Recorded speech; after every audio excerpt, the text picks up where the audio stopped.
Hello everyone, welcome to 369 Learning Point. So I hope you all are good and doing well.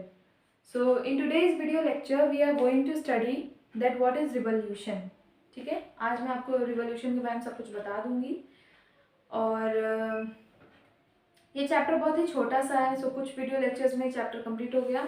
मतलब आज revolution है, कल एक video और आएगा और उसके बाद NCERT exercises your favourite topic है ना, फिर इसके बाद ये चैप्टर खत्म।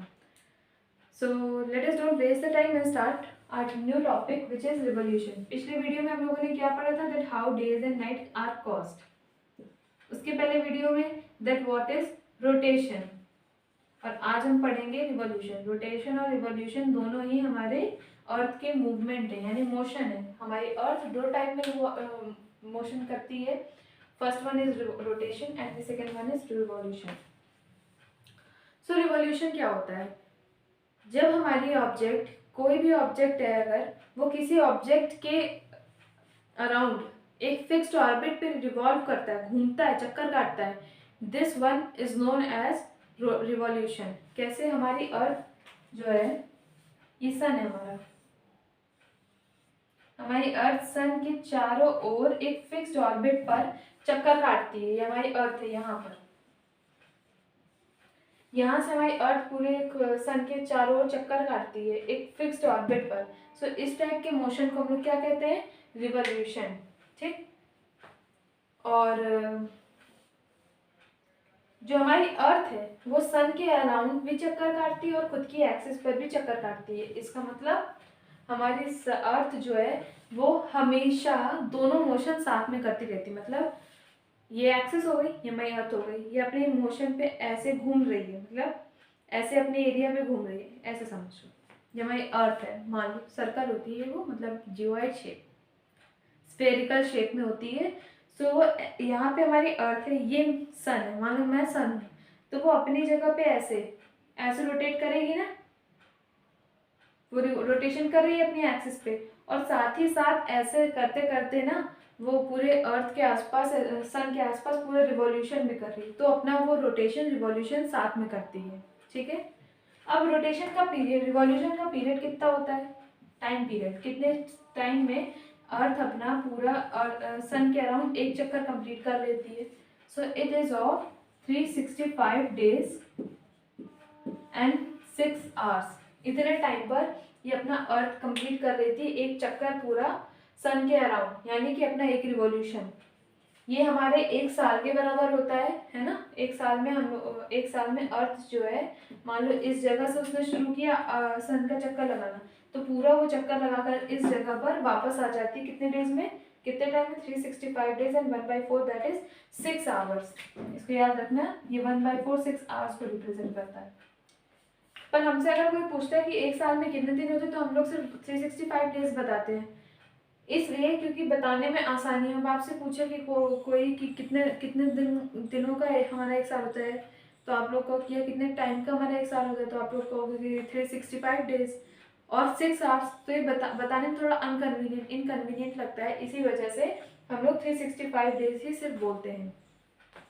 लेकिन फिर ये 6 आवर्स कहाँ चले जाते हैं, ये कहीं नहीं जाते, ये ऐड होते जाते हैं।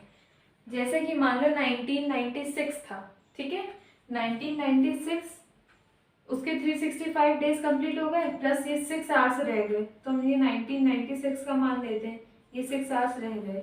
फिर 1997 365 डेज कंप्लीट हो गए, ये 6 आवर्स फिर रह गए, ये हम 6 आवर्स और मान लेते हैं। 98 ये 6 आवर्स और मान लेते हैं, और 99 ये 6 आवर्स और मान लेते हैं, और 2000 आ जाएगा, इसके 6 आवर्स और मान लेते हैं। 96 वाले को हटा दो, 97 से सिर्फ काउंट करो, ठीक है। सो 97 का 1997 का 6 आवर्स, मतलब पूरा एक ही 365 डेज तो हो गए, लेकिन 6 आवर्स कहाँ गए, तो इनका एडजस्टमेंट मैं आपको बता रही हूँ।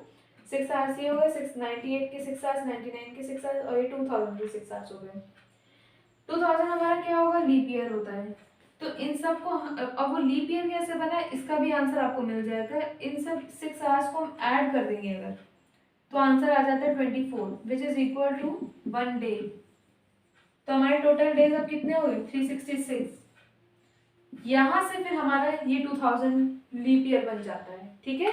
और ये एक दिन किस मंथ में ऐड होता है, हमारे फेब मंथ में, यानी कि 97, 98 और 99, यहाँ पर हमारी फेब्रवरी कितने डेज की रही होगी, 28 डेज की फेब्रवरी होगी।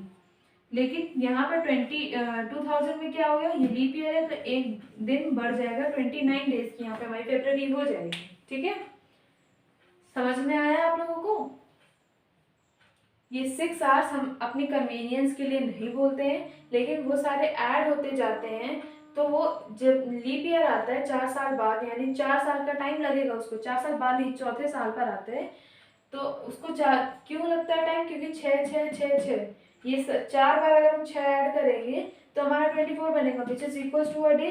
और वो एक दिन हम लोग फिर लीप ईयर में ऐड कर देते हैं, जिस ईयर में ऐड कर देते हैं, जिसकी वजह से वो लीप ईयर बन जाता है, ठीक है। लीप ईयर कौन सा ईयर लीप ईयर है कि नहीं है, ये जानने के लिए ना आप किसी भी ईयर को 4 से डिवाइड कर दीजिए। अगर वो टोटली डिवाइड हो रहा है तो वो हमारा लीप ईयर है, और अगर नहीं हो रहा है नहीं, ठीक है। इसीलिए फरवरी में कभी 28 डेज होते हैं, कभी 29 डेज होते हैं, ठीक।